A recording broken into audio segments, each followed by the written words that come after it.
여호와께서 그의 앞으로 지나시며 선포하시되 여호와라 여호와라 자비롭고 은혜롭고 노하기를 더디하고 인자와 진실이 많은 하나님이라. 인자를 천대까지 베풀어 악과 과실과 죄를 용서하리라. 그러나 벌을 면제하지는 아니하고 아버지의 악행을 자손 3-4대까지 보응하리라. 모세가 급히 땅에 엎드려 경배하며 이르되 주여 내가 주께 은혜를 입었거든 원하건대 주는 우리와 동행하옵소서. 이는 목이 뻣뻣한 백성이니이다. 우리의 악과 죄를 사하시고 우리를 주의 기업으로 삼으소서. 아멘. 할렐루야.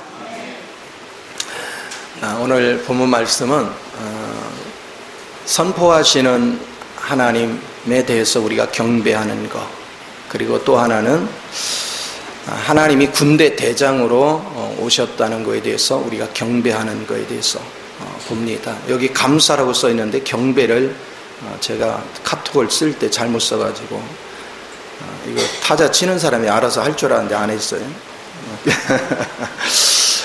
경배입니다. 자, 오늘 이 두 관점을 생각해 보려고 해요.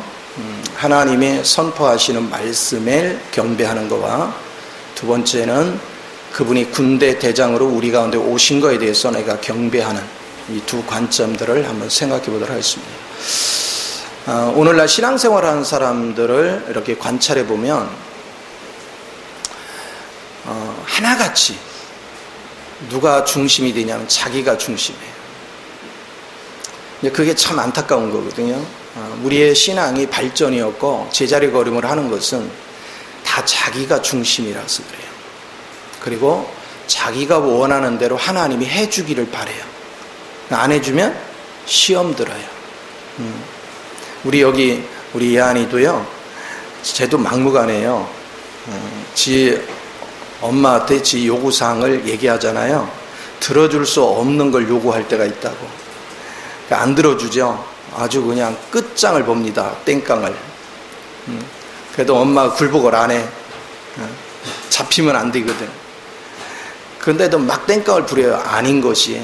근데 내가 어저께 그렇게 하는 걸 보면서 참 여러분을 보는 것 같았어요. 지가시 보면서. 우리 사람들은 내 스타일도 안 이루어지면 막 하나님 앞에 탄식하고 원망하고 때로는 왜 하나님이 그러신지 모르겠다 막 별소리를 다 합니다. 그런데 하나님의 입장에서 한번 생각해 보라고요. 하나님은 하나님의 정로의 길로 우리를 이끌어 가야 되겠는데 우리들은 전혀 하나님의 뜻은 관심이 없고 자기 멋대로 살려고 해요. 자기 생각대로 살려고 해요. 그래서 엄청난 실패를 보는 거죠. 그런데 하나님을 아는 사람은 뭡니까? 하나님의 말씀, 선포하시는 말씀 앞에 그냥 경배하는 거예요. 인정하는 거예요. 오늘 모세는 그 하나님을 경배하는 법을 알았어요. 여호수아는 하나님이 군대 대장인 거의 의미를 알았어요. 오늘 많은 사람들이 이 중심점을 잃어버리고 삽니다. 그래서 제가 하나님의 길을 알고 경배하는 원리도 여러분한테 얘기했어요. 그런가 하면 감찰하시는 하나님에 대해서도 얘기를 했어요. 오늘 우리는 어떤 때 하나님을 경배하는 것인가, 어떻게 하나님을 쫓는 것인가, 그런 거에 대해서 우리가 분명하게 인식을 하고 있어야 여러분이 하나님과 노정을 같이 갈 수 있는 것입니다. 하나님과 노정을 같이 가는 사람은 불안할 게 없어요. 아무것도 아니에요. 왜 힘들어하느냐, 왜 두려워하느냐, 왜 염려하느냐, 왜 근심하느냐? 내 생각대로 안 이루어지니까, 내 방법대로 안 되니까. 그런데 하나님의 길을 보고 하나님의 뜻에 따라 순종한 사람은 염려, 근심이 없어요. 어차피 하나님이 이끄는 대로 가는 거예요. 하나님을 먼저 인정하는 겁니다. 경배한다는 것은 그분을 먼저 시인하는 거예요. 그분이 하는 일을 먼저 인정해 드리는 겁니다. 그 다음에 기도를 해요. 그래서 항상 우리는 주님이 일하심에 대해서 먼저 시인하는 법을 자꾸 배워야 된다. 우리는 어떤 상황만 벌어지면 막 난리법석입니다. 자기 관점에서 해석을 해가지고 하나님 뜻과는 아무 상관없이 원망과 불평을 밥 먹듯이 합니다. 그러니까 하나님의 임재를 우리는 체험할 수가 없는 거예요. 여러분이 하나님의 임재를 제대로 체험하는 가장 좋은 비결은 일단은 누가 옳다? 하나님이 옳다. 어떤 경우가 됐든 하나님이 항상 옳으시다. 그것을 우리가 봐야 돼요. 오늘 본문에서 하나님은 인자하시고 은혜로우시고 화를 더디내시고 그분은 인애와 진실이 많다. 그렇게 하나님이 지금 선포를 했어요. 그때는 경배하지 않았어요. 우리 하나님은 우리의 악도 면해준대요. 죄도 면해준대요. 우리의 잘못된 것도 면해준대요. 그러나 용서는 해주지만 그 대가의 벌은 받아야 된다는 거예요. 용서는 해주지만 벌을 받아야 된다. 그때 모세는 납작 엎드렸어요. 이건 뭘 얘기하냐? 인정하는 거예요. 주님의 인격을 인정하는 거예요. 그런데 우리는 주님의 성품을 바꾸라는 거예요. 주님의 인격을 바꾸라는 거예요. 우리는 막무가내로 용서를 구합니다. 우리는 막무가내로 봐달라고 합니다. 우리는 막무가내로 내 주장을 얘기합니다. 그러나 우리 주님은 원칙이 딱 정해졌으면 흔들림이 없습니다. 그런데 모세는 바로 엎드려서 하나님이 말씀하신 것에 대해서 시인하고 난 다음에 그 다음에 하나님 앞에 기도를 합니다.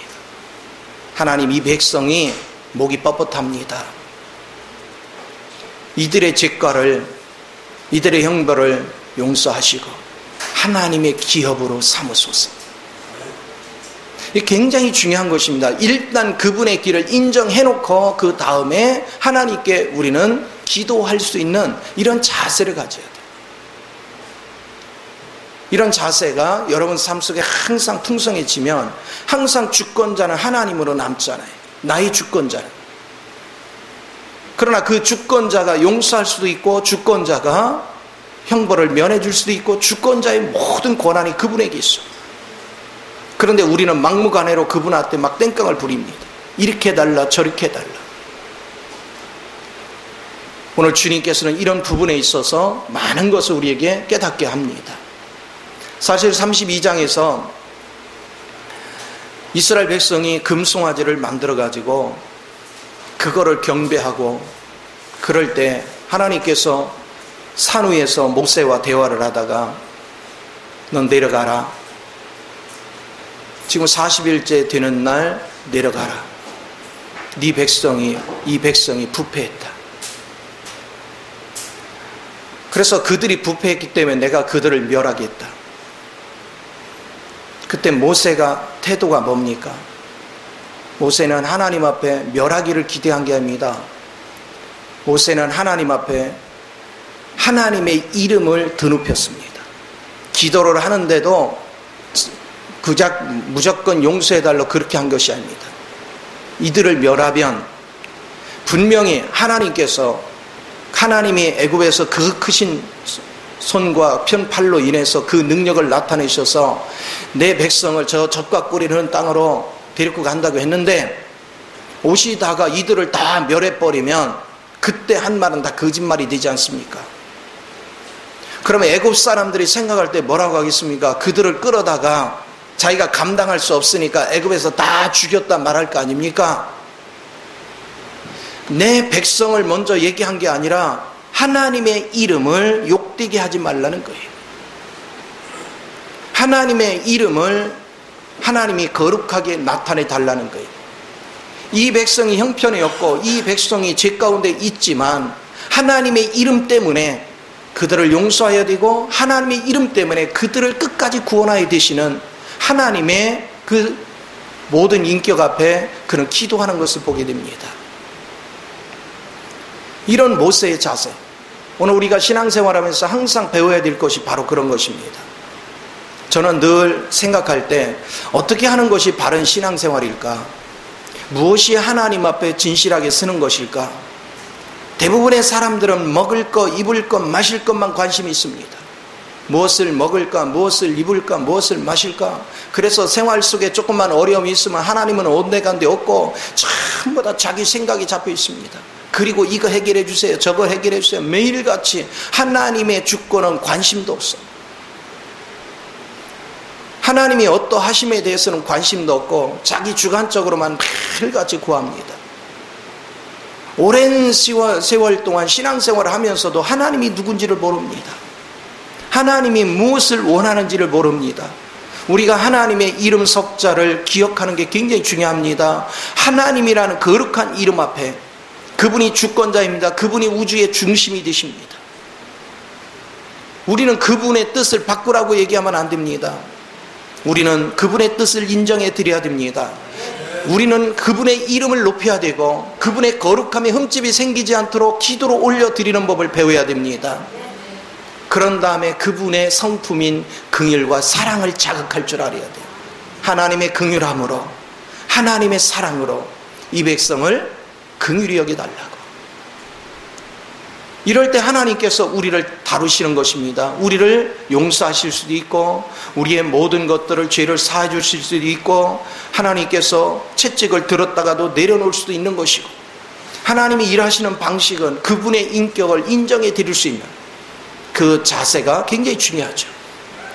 예수님도 주님 앞에 겟세마네 동산에서 기도할 때 어떻게 했습니까? 할 수만 있으면 이 잔을 내가 안 마셨으면 좋겠다. 그러나 내 뜻대로 마시고 주님 뜻대로 이루셨어요. 오늘 저와 여러분이 항상 기도의 자세를 기억하시기 바랍니다. 왜 여러분의 믿음이 강해졌다 약해졌다 강해졌다 약해졌다 합니까? 왜 널뛰기를 합니까? 신앙이 여러분 중심의 신앙생활을 하기 때문에 그래요. 그리스도 중심이 아니고 하나님이 중심에 있는 것이 아니고 내 중심적인 신앙생활을 하기 때문에 내가 원하는 대로 하나님이 안 들어주는 것 때문에 불평불만하는 거예요. 내가 원하는 방향으로 갔으면 좋겠는데 내가 하고자 하는 대로 이루어졌으면 좋겠는데 그게 안 이루어지면 여러분은 하나님 앞에 투정을 하고 주변 사람을 원망하고 불평하고 항상 제가 강조하는 게 뭐예요? 주님은 우리를 항상 지키고 있다는 거예요. 하나님께서 여러분을 보호하시고 하나님이 여러분에게 필요한 걸 공급해 주시고 하나님만이 우리의 기쁨이 돼 주신다는 거예요. 그리고 그분은 우리를 그분의 손 안에 붙잡고 있어요. 그분은 절대 우리를 뺏기는 법이 없습니다. 그리고 그분은 우리를 잘못되게 하지 않습니다. 항상 그분은 우리를 형통의 길로 인도해 가시는 것입니다. 그분께서 형통의 길은 우리가 생각하는 단순한 물질의 문제가 아닙니다. 우리 하나님은 먼저 그리스도와 연합시키는 게 초점입니다. 여러분이 그리스도와 연합이 되어지면 자연스럽게 그리스도의 그 영이 하나님이 창조주시여 섭리자시기 때문에 이 물질 세계를 경영하고 다스리는 능력이 우리에게 나타나는 것입니다. 그래서 우리는 필요한 것을 다 얻을 수 있어요. 필요한 걸 다 공급받을 수 있는 것입니다. 하나님은 우리를 위해서 이미 예비해 놓으셨어요. 그런데 그 예비해 놓은 것들을 내 방식대로 취하려고 하면 안 보입니다. 그러나 내가 하나님 방식으로 하나님 앞에 굴복을 하고 하나님 뜻대로 순종하기 시작하면 하나님께서 그 모든 것을 보게 하시는 것입니다. 성경에도 그랬잖아요. 하나님이 사랑하는 자를 위해 예비한 모든 것은 우리 마음으로도 볼 수 없고 눈으로도 볼 수 없고 마음으로 깨달을 수 귀로도 들을 수 없다라고 분명히 말씀했잖아요. 그러나 그 깊은 세계를 아신 분은 바로 성령님 외에는 아는 자가 없어요. 우리가 성령의 뜻에 순종해 가면 당연히 그분께서는 하나님께서 사랑하는 자를 위해서 예비하신 모든 것들에 대해서 눈을 뜨게 한단 말이에요. 그걸 보게 한다고요. 그리고 그 길로 인도해 주시는 것입니다. 그래서 주님의 노정을 따라간 사람은 낙심과 좌절이 없어요. 하나님께서 이스라엘 백성을 이끌어가는 방식을 보십시오. 하나님이 이스라엘 백성을 이끌어가는데 순탄한 길로 간 길이 얼마나 됩니까? 하나님이 진짜로 주고자 하는 것을 이끌어 가시는 모든 과정 속에 그들은요 이스라엘 백성이 원치 않는 길로 대부분이 다 들어갔습니다. 그들은 10가지 재앙도 좋아하지 않았습니다. 그들은 광야 생활도 싫어했습니다. 가나안에 가서도 그냥 싸우는 게 싫었어요. 그러나 하나님이 일을 시키는 방식을 보세요. 10가지 재앙을 통과시키고 홍해를 통과시키고 애굽에 가서 수 없는 과정을 걷게 하시고 가나안 땅에도 들어가면 젖과 꿀이 있다고 하더니 거기는 7족속이 버티고 있네.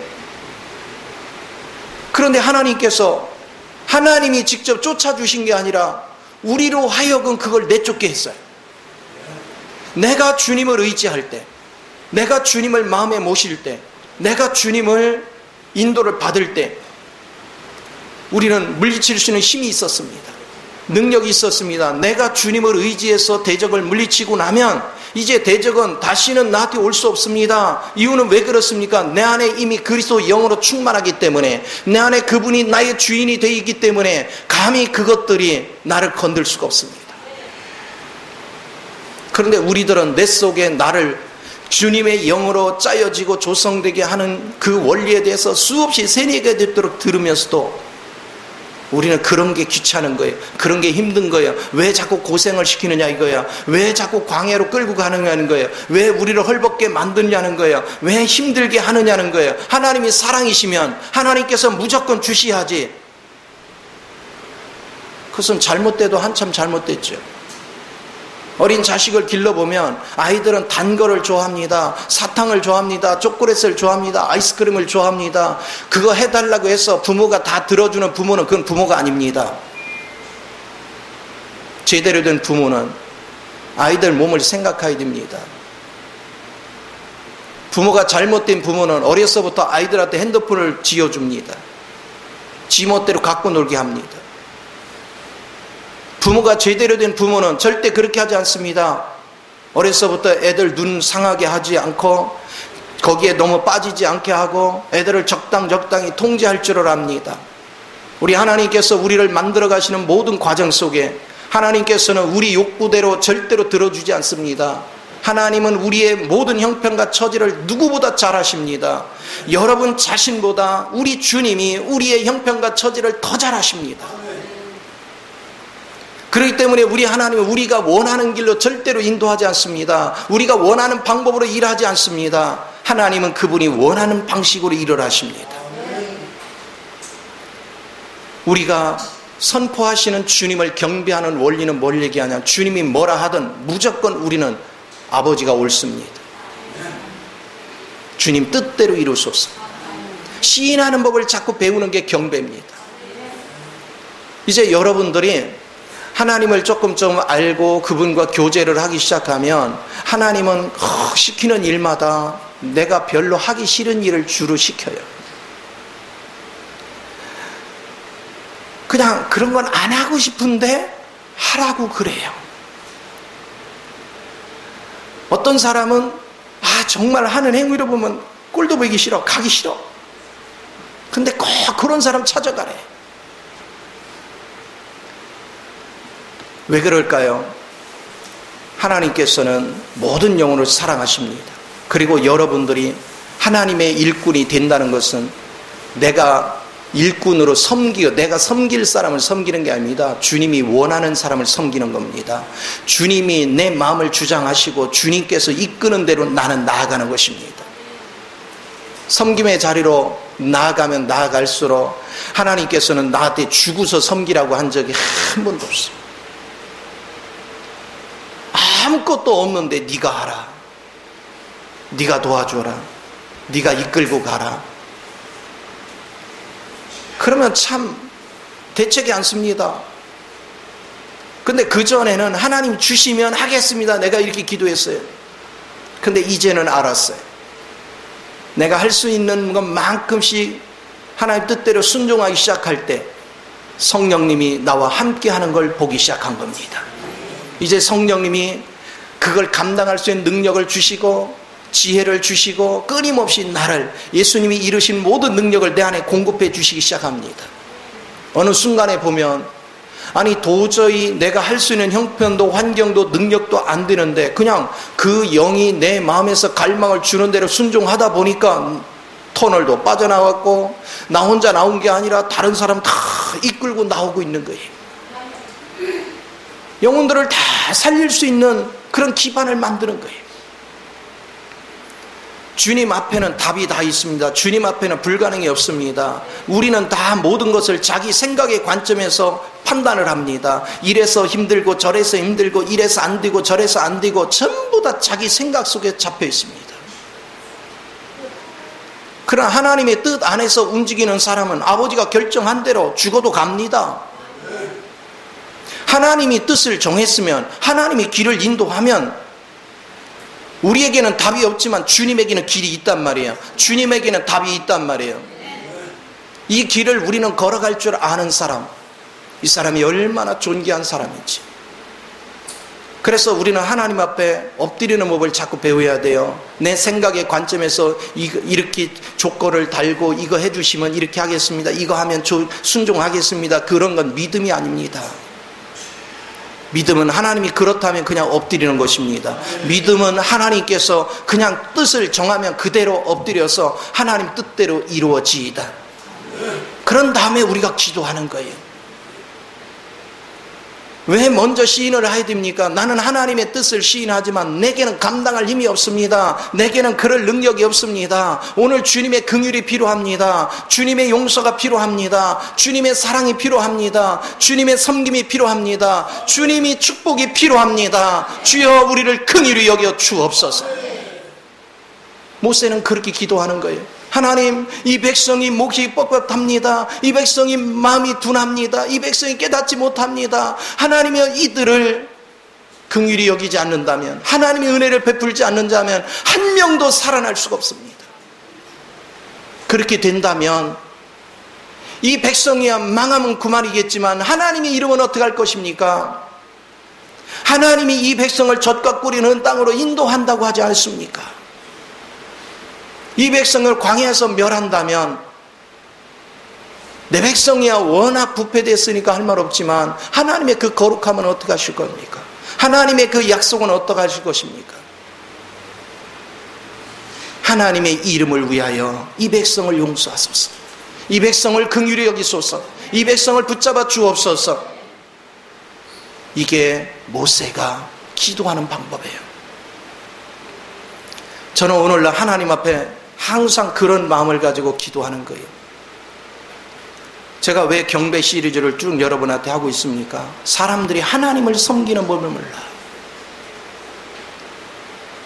자주 낙심하고 자주 좌절하고. 왜 그래요? 주님을 경배할 줄 모르기 때문에, 주님이 나와 함께 하심을 잊어버리기 때문에, 내가 주님 생명사기 안에 있는 걸 잊어버렸기 때문에, 나의 주권자가 주님인 것을 잊어버렸기 때문에, 내가 오직 그분만을 경배하면 그분이 내 인생을 책임지는 것에 대해서 의식이 없기 때문에, 주님에 대한 이론만 있지 모든 결정권은 자기에게 있는 이런 어리석은 신앙생활을 한단 말이에요. 베드로를 보세요. 예수님께서 십자가에 못 박혀 죽으실 얘기했더니 막 꾸짖잖아요. 주님을 생각하소서. 베드로는 주님을 꾸짖고 주님은 베드로를 꾸짖습니다. 사탄아 물러가라. 근데 놀라운 거는 베드로를 꾸짖은 게 아니라 베드로 안에 있는 사탄을 꾸짖었어요.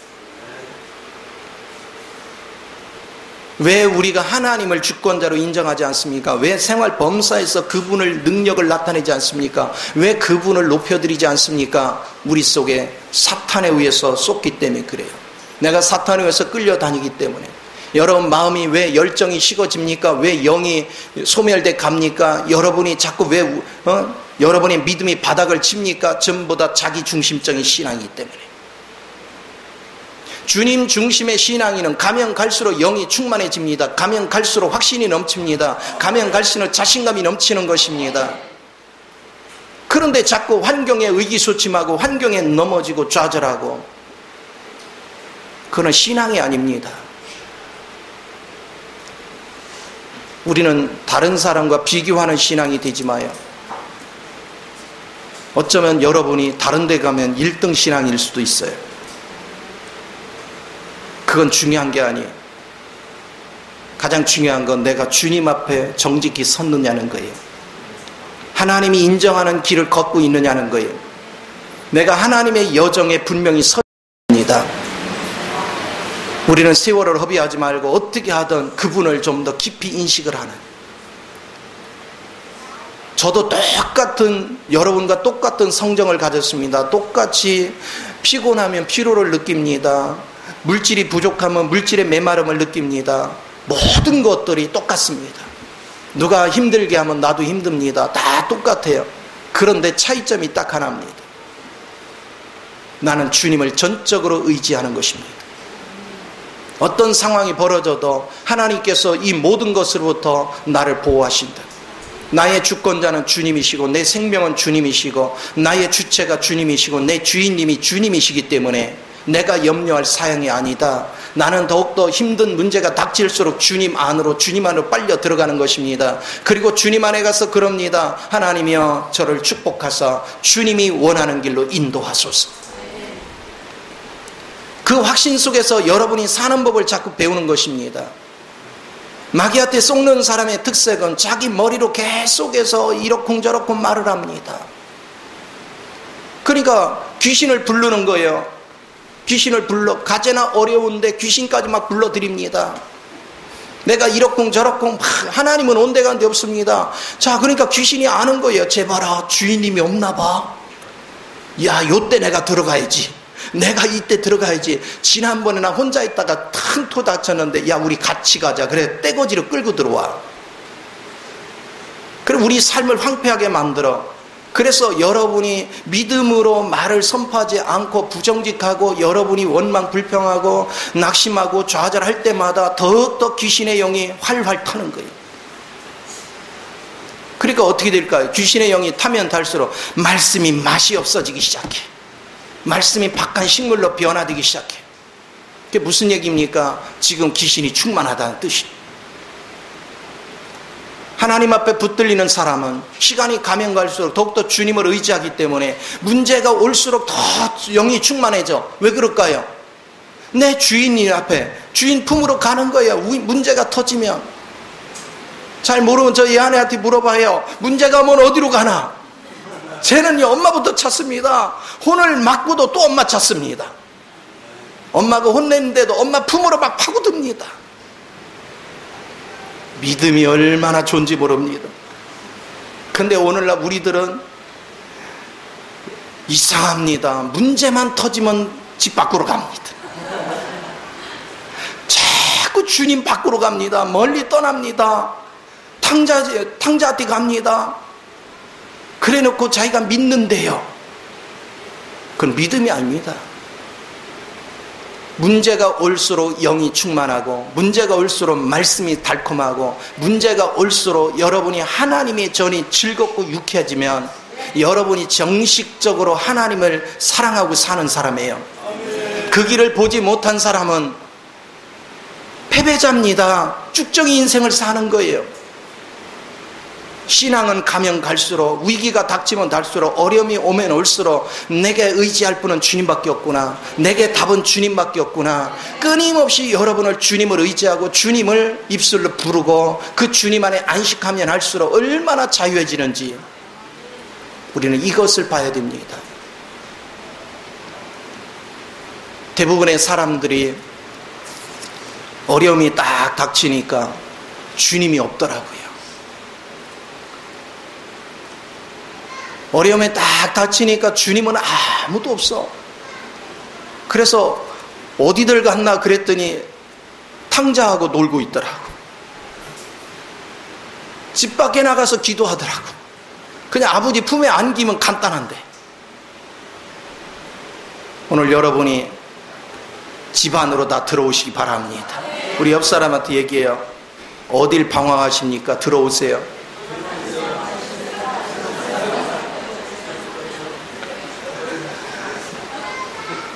우리 주님은 어제나 오늘이나 영원토록 동일하십니다. 변함이 없습니다. 흔들림이 없습니다. 그분이 하시는 일에는 막힘이 없습니다. 우리는 이 사실을 분명히 깨닫고 여러분은 어려움이 닥치면 닥칠수록 주님 품 안으로 들어올 수 있는 은혜가 넘치기를 원합니다. 여러분이 주님 품 안에 있다는 증거가 뭐예요? 말씀이 달콤한 거예요. 기도하면 영이 팍 살아 움직이는 거예요. 그게 주님 안으로 내가 들어왔다는 징조예요. 근데 말씀이 요즘 자꾸 안 들어와. 간단해요. 내가 탕자 위치에 있구나. 빨리 집 찾아가자. 근데 또 집을 잃어버렸어. 이 원칙을 분명히 붙잡는 저와 여러분 되기를 바랍니다. 두 번째 알아볼 것은 그분은 군대 대장이라는 거예요. 자, 여호수아서 5장 13, 14절을 봅니다.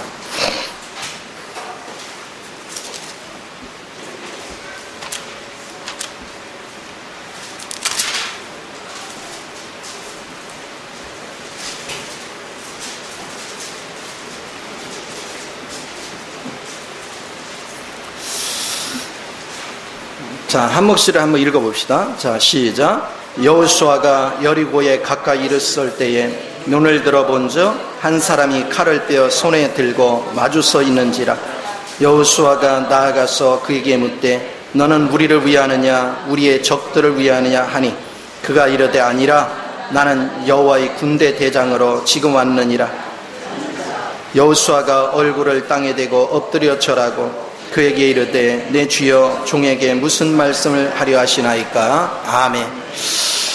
자, 우리는 이제 여호수아를 통해서 또 한 가지를 배워야 됩니다. 아직 여호수아는 젊습니다. 그런데 경륜이 많은 모세가 죽고 나서 이 백성을 이끌고 가나안 땅을 들어가라는 명을 받습니다. 가나안 땅에는 7족 속에 있고 그 큰 성 여리고에는 엄청난 성벽이 있습니다. 어떻게 자기에는 답이 없어요. 하나님을 신뢰하지만. 그래서 그가 마음 안에서 그거 가지고 하나님 앞에 기도했을 것입니다. 그랬더니 이상 중에 한 사람이 나타납니다. 근데 칼을 높이 빼들었어요. 그래서 우리를 위함이냐 대적을 위함이냐 물었습니다. 그런데 우리를 위한다는 말도 없고 대적을 위한다는 말도 없고 나는 하나님의 군대 대장이다. 이 말씀의 의미는 뭡니까? 오늘날 많은 사람들은 어떤 사고를 가지고 있느냐 하면 내가 어려움을 겪을 때 하나님 앞에 기도하면 하나님은 나를 도와주러 오셔야 된다라고 생각을 합니다. 하나님은 나를 위해 싸워야 된다라고 생각합니다. 근데 그분은 군대 대장이라고 말씀하셨습니다. 그 의미는 뭐냐? 그분은 하나님의 뜻을 위해 싸웁니다. 하나님의 목적을 위해서 싸웁니다. 그러면 우리가 해야 될 것은 나를 도와주세요, 나를 위해 뭐를 해주세요가 아닙니다. 나도 아버지의 뜻에 동조해서 군대 장관의 말을 듣고 나도 순종하겠습니다. 나도 주님 뜻대로 복종하겠습니다. 나도 이 전쟁에 동참하겠습니다 하고 엎드릴 때 비로소 우리는 하나님의 전쟁을 치룰 수가 있습니다. 하나님의 여정은 여러분이 하나님의 길을 걸어갈 줄 알아야 돼요. 그 여정에 수없는 대적을 만납니다. 하나님의 계획하신 뜻을 이루시기 위해서 하나님은 친히 대장이 되셔서 우리 앞서 싸우십니다. 내가 그분의 여정을 쫓아가고 그분 뜻에 절대 복종하면서 그분과 동역하기를 원한다면 그분의 승리는 내 승리가 되는 것입니다. 그런데 오늘날 많은 사람들은 하나님 앞에 기도할 때 자기가 원하는 것, 자기가 바라는 것, 자기가 갖고 싶은 것, 그것들을 위해서 하나님 앞에 기도합니다. 하나님 이 문제 해결해 주세요. 저 문제 해결해 주세요. 이거 해주세요. 저거 해주세요. 하나님은 나를 위해 그걸 돕지 않습니다. 하나님은 우리 입맛에 맞도록 그것을 이루는 걸 기뻐하는 것이 아닙니다. 하나님은 하나님의 뜻을 위해 싸우시는 겁니다. 하나님은 하나님의 목적을 이루어 가시기 위해서 싸우는 것입니다.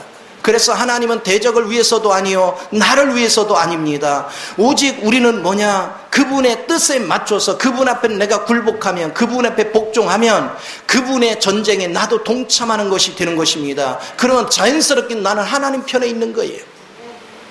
내가 하나님 편에서 싸우는 거예요.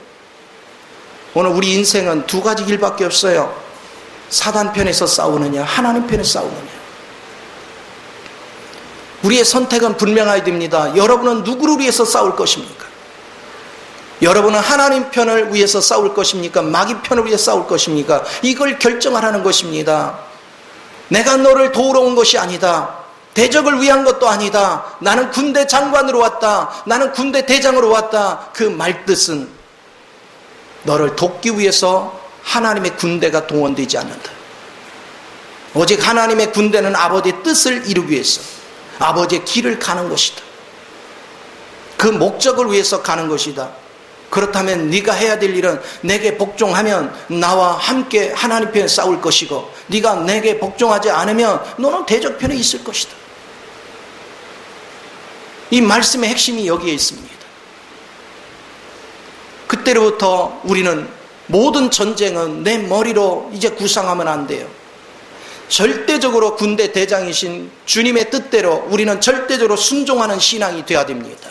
복종하는 신앙이 되어야 됩니다. 오늘 저와 여러분 신앙생활을 하면서 이런 원칙에서 신앙생활하는 사람이 과연 얼마나 되고 있습니까? 나는 지금 주님 편에서 싸우기를 원하는가? 나는 마귀 편에서 싸우기를 원하는가? 사람들은 그 생각조차 없습니다. 오직 나는 나의 필요를 위해서 싸우려고 합니다. 나의 필요를 위해서 주님이 도와달라고 얘기하는 것입니다. 하늘의 군대를 동원해 달라고 얘기하는 것입니다. 하나님이 부패된 인간을 위해서 동원할 마음이 없습니다. 하나님은 하나님의 뜻을 이루기 위해서 싸우십니다. 하나님의 목적을 위해서 싸우시는 것입니다. 군대 대장은 사람의 목적을 위해서 싸워주지 않습니다. 오직 하나님의 목적을 위해서, 하나님의 계획을 위해서. 과연 저와 여러분은 어느 편에 있습니까? 여러분도 하나님의 목적을 위해서 군대 대장의 말에 절대적으로 순복하며 그분이 싸우는 자리에 같이 나가기를 원합니까? 아니면 나는 내 육신의 편안을 위해서 하나님의 전쟁에는 관심 없고 내 육신의 안락을 위해서 나는 그냥 집에 있겠습니다. 나는 집에서 있는데 먹을 것이 필요합니다. 먹을 거나 채워주세요. 마귀가 자꾸 괴롭힙니다. 하나님 마귀나 좀 물리쳐 주세요. 저 사람이 나를 힘들게 합니다. 하나님 저 문제는 해결해 주세요. 아버지 우리 사업이 어렵습니다. 이 문제는 해결해 주세요. 그런 신앙생활은 그건 신앙이 아닙니다. 오늘날 대부분의 사람들이 이렇게 잘못된 인식을 가지고 하나님을 섬깁니다. 이렇게 부패된 인식 속에서 하나님을 모독하고 삽니다. 하나님을 따르는 사람들은 땅의 거를 취하는 그런 기도 생활이 아니라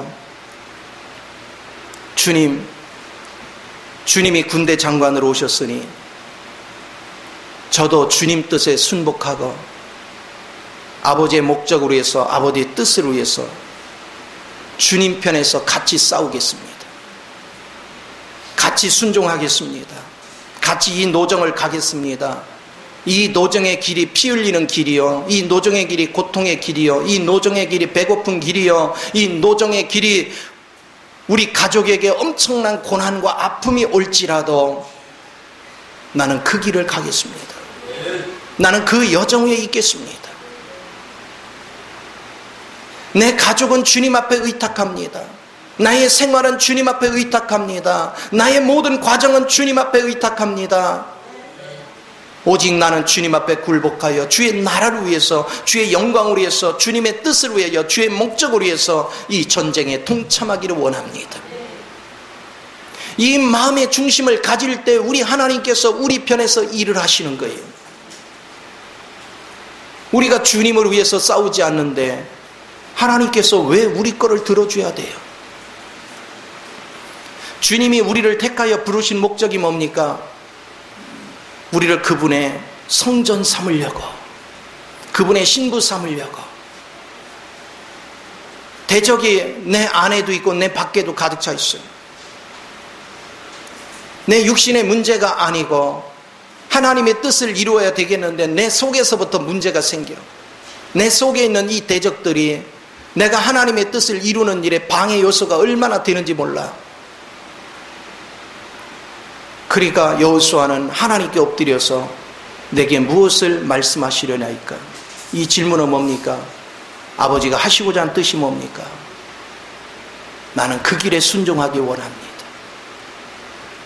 그는 하나님 앞에 우리 같았으면 기도를 이랬을 거예요. 하나님,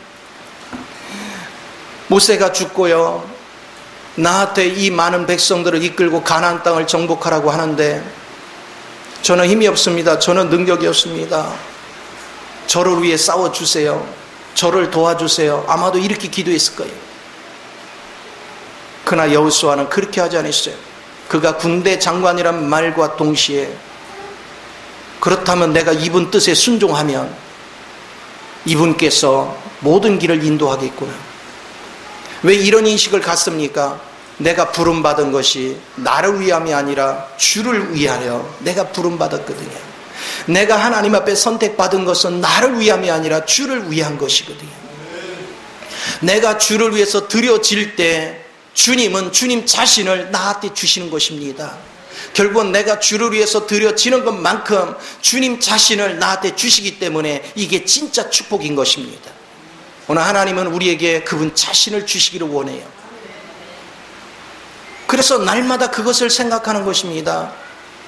과거에 제가 하나님을 제대로 모를 때는 계속해서 생활의 문제, 여러분의 가정의 문제, 여러분의 여러 가지 질병의 문제, 이런 걸 놓고 막 기도했어요. 하나님 이것도 해결해 주시고 저것도 해주시고, 나의 질병 문제, 내 건강 문제, 내 화합 문제, 막 이런 거 기도했어요. 그러나 이제 점차 제가 하나님을 깊이 알아가면서 이제는 그런 기도를 하지 않습니다. 하나님이 나를 부르셨고 주님께서 군대 대장이 되시고 주님이 주님 목적을 위해서 그 길을 가시는데 나도 그 길에 동참하기 원합니다. 나도 주의 나라를 위해서 싸우기 원합니다. 나도 주의 영광을 위해서 나타내기 원합니다. 내 육신이 연약하여 아버지의 전쟁에 내가 제대로 활동하지 못할까 두렵습니다. 하나님이여 내 건강을 보장하사 나로 주를 위해 싸우게 하소서. 나의 모든 생활을 주님이 보장하사 나로 주님을 위해서 싸우게 하소서. 항상 주님을 편해서 주님을 위해서 싸우겠다고, 주님 앞에 나 자신을 드리겠다고 여러분이 기도하면 할수록 하나님께서 강력하게 역사하시는 것입니다. 오늘 많은 사람들은 이런 생각을 하지 않습니다. 모든 것들을 자기가 중심이 돼서 신앙생활을 해요. 신앙은 내가 중심이 아닙니다. 철저하게 그리스도가 중심인 것입니다. 그리스도를 여러분이 바르게 알면 알수록 내 욕심이 하나도 없어지는 것입니다. 내가 원하는 걸 구하는 것이 없어지는 것입니다. 나를 바라보고 내가 원하는 것이 없어지는 그 순간부터 여러분 낙심거리도 없습니다. 좌절거리도 없습니다. 염려거리도 없습니다. 불안한 요소도 없는 것입니다. 그저 하나님이 가라면 가는 것입니다. 하나님이 하자면 하는 것입니다. 하나님께서는 주의 일을 시켜야 되겠는데 우리가 주님에 대해서 아는 게 너무 없어. 그러면 하나님은요 그걸 필요로 하는 환경을 조성해 놓고 그 속에다 집어넣습니다. 그 속에서 우리는 좌충우돌을 합니다. 이거에 깨지고 저거에 깨지고 이거에 넘어지고 저거에 넘어집니다. 그러면서 나중에는 처음에는 이해를 못했습니다. 왜 하나님이 이 환경에 집어넣을까? 그런데 주님의 목적을 이루는 일에 마음을 두고 계속 기도했더니 어느 날 보이기 시작하는 것입니다. 아, 하나님께서 나로 이걸 보게 하시는구나. 이걸 깨닫게 하시는구나. 아, 그래서 이걸 통해서 하나님과 동역하고 하나님과 같이 싸우는 일에 동참할 수 있는 계기를 만들으시는구나. 그걸 하나하나 보기 시작합니다. 그만큼 여러분은 영적 눈이 열려지는 거예요. 그래서 어려운 문제가 올 때 어려운 문제를 보지 말고 이 속에서 하나님께서 나로 뭘 보게 하기를 원하시는가, 나로 뭘 발견하기를 원하시는가, 하나님이 나를 통해서 어떤 걸 발견하고 어떤 길을 열어주시기를 원하시는가, 그거에 대해서 여러분이 확신을 가지고 바라볼 줄 아는 그 영적인 눈이 열리면 여러분 진정으로 자유해집니다. 항상 자유함 속에서 여유로운 그 길을 걸어갈 수 있는 것입니다. 애기 신앙 때는 하나님은요 빈손 들고 길을 걷는 훈련을 시킵니다. 아무것도 없는데, 그리고 광야에다 갖다 놓습니다. 먹을 것도 없는데, 내 손에 든 것도 없는데, 나는 능력도 없는데, 아무것도 없는데, 그러면 사람은 대체적으로 크게 두 종류가 나옵니다. 하나는 이제 나는 죽었다, 절망 속에서 낙심하고 좌절하고 자기가 할 수 있는 것 최선을 다하지만 길이 없어요. 자기가 머리 쓰면 쓸수록 더 몸은 몸대로 세진하고 길은 찾을 수 없고 방법도 없어요. 한 부류의 사람은 하나님을 찾습니다. 일찌감치 자기가 노력하는 걸 포기합니다. 그리고 하나님의 인도를 받기 위해서 하나님께 엎드립니다. 하나님만이 길입니다. 이 광야에서는 내가 살 길이 아닙니다. 이곳에서 내가 벗어날 환경이 아닙니다. 나를 살릴 수 있는 분은 주님 외에는 없습니다. 주님, 나를 통해서 주님의 목적을 이루소서. 주님의 뜻을 나로 보게 하사 나로 순종할 수 있는 은혜를 더하여 주옵소서. 그래서 내가 환경에 잡히는 것이 아니라 하나님 앞에 부름받은 내가 아버지의 목적을 향해서 걸어갈 수 있는 능력을 더하소서. 그러면서 끊임없이 여러분은 하나님을 의지해서 기도하는 거예요. 그러면 점차 하나님께서 눈을 떠 보게 하는 것입니다. 하갈이 사라에 쫓겨나서 집을 나갔을 때 뭐 했습니까? 먹을 물이 없었죠. 바닥에 앉아서 통곡하고 있을 때 하나님께서 너 어디서 와서 어디로 가느냐 하니까 여주인 얘기했더니 가서 섬기라 하고 눈을 뜨게 하는 순간 우물이 보였죠. 여러분 삶도 똑같은 것입니다. 여러분이 환경을 계속 쳐다보고 있는 한 눈이 떠지지 않습니다. 광야를 쳐다보는 한 절대로 여러분은 샘물을 볼 수가 없는 것입니다. 그런데 여러분이 주님을 발견하는 순간, 방향을 주님에게로 돌리는 순간, 우리에게는 답이 없었는데, 우리에게는 길이 없었는데, 우리에게는 우물이 없었는데 주님에게는 그 우물을 감춰놨습니다. 주님이 내 눈을 열면 우물이 보이는 것입니다. 주님이 내 눈을 열면 부유가 보이는 것입니다. 주님 안에는 다 길이 있습니다. 주님 안에는 다 답이 있습니다. 그래서 하나님이 여러분을 훈련시킬 때 여러분을 먼저 지식을 주고 여러분을 깨닫게 한 다음에는 훈련 장소에 집어넣습니다. 가는 길마다 외나무 다리고 가는 길마다 그 외나무 다리도요 튼튼하면 좋은데 삐뚤삐뚤합니다. 자꾸 삐뚤삐뚤. 균형 안 맞추면 그냥 물에 빠집니다. 앞만 보고 집중을 해야 됩니다. 좌우를 보면 여지없이 빠집니다. 앞만 보고 집중하는 사람은 조심조심 해가지고 결국은 길을 건너갑니다. 하나님의 길에는 모든 것들이 예비되어 있습니다. 저는 지금까지 쭉 신앙생활을 하면서 이 하나님을 본 거예요. 절대로 외나무 다리가 있고 절대로 절망이 있는 것 같지만 우리 하나님은 어디든 계십니다. 우리 하나님은 무수부지하십니다. 여러분이 어디에 있든 어떤 상황에 있든 그분은 거기 계십니다. 바울과 실라가 감옥에 있을 때 그곳에도 누가 계셨습니까? 하나님이 계셨어요. 그러니까 나올 수 있었어요. 바울이 매를 맞는 현장에도 하나님이 계셨고 돌에 맞아 죽어갈 때도 하나님이 함께 하셨습니다. 그러니까 살아나는 것입니다. 그가 기근에 시달릴 때, 그가 배멀미를 할 때 하나님이 그와 함께 하셨습니다. 그래서 그를 지켜주신 것입니다. 인간적으로 보면은 바울이 걸어간 로정에 살아날 자가 어디 있어요? 몸이 만신창이가 되고 아마 질병이 걸려도 되게 걸리고 얼마나 힘들었겠어요. 그런데도 그런 어려운 중에서도 사역을 감당할 수 있었던 거, 그건 하나님이 그와 함께 하셨다는 증거인 것입니다. 그거를 발견해야 돼요. 바울이 뛰어난 것이 아닙니다. 바울이 대단한 것이 아닙니다. 연약한 바울을, 형편없던 바울을 그렇게 하나님 앞에 사로잡히게 하신 하나님이 뛰어나신 것입니다. 하나님의 능력이 그와 함께 있습니다. 하나님이 그와 보조를 맞췄기 때문에 바울이 바울 될 수 있었던 것입니다. 저와 여러분도 낙심하지 마세요. 하나님이 우리와 함께 하십니다. 하나님이 우리와 길을 같이 가십니다. 무엇이 염려입니까? 무엇이 여러분을 힘들게 만듭니까? 무엇 때문에 여러분은 절망합니까? 오늘 저의 절망은 다른 거 없습니다. 돈이 없어 절망이 아닙니다. 몸이 힘들어 절망이 아닙니다. 오늘 주님을 내가 어제 만난 주님 오늘 또 만나야 되고 내일 또 만나야 되고 매 시간 매분 그분을 만나야 되는데 순간순간 그분을 놓치게 될 때 절망감이죠. 나의 절망은 주님을 놓치는 것입니다. 그래서 긴장을 늦추지 않는 거예요. 주님만 놓치지 않으면 나는 걱정이 없습니다. 주님 안에는 해결 못할 것이 아무것도 없습니다. 여러분의 갈망은 주님을 놓치는 것에 대한 두려움이 있어야 되는 것입니다. 돈에 대한 두려움이 아니라, 여러분 환경에 대한 두려움이 아니라 주님을 놓친 것에 대한 두려움이 강렬해야 돼요. 그걸 놓고 기도할 때 하나님께서 오늘 우리를 만나 주실 줄 믿습니다. 오늘 이 두 가지를 확신하십시오.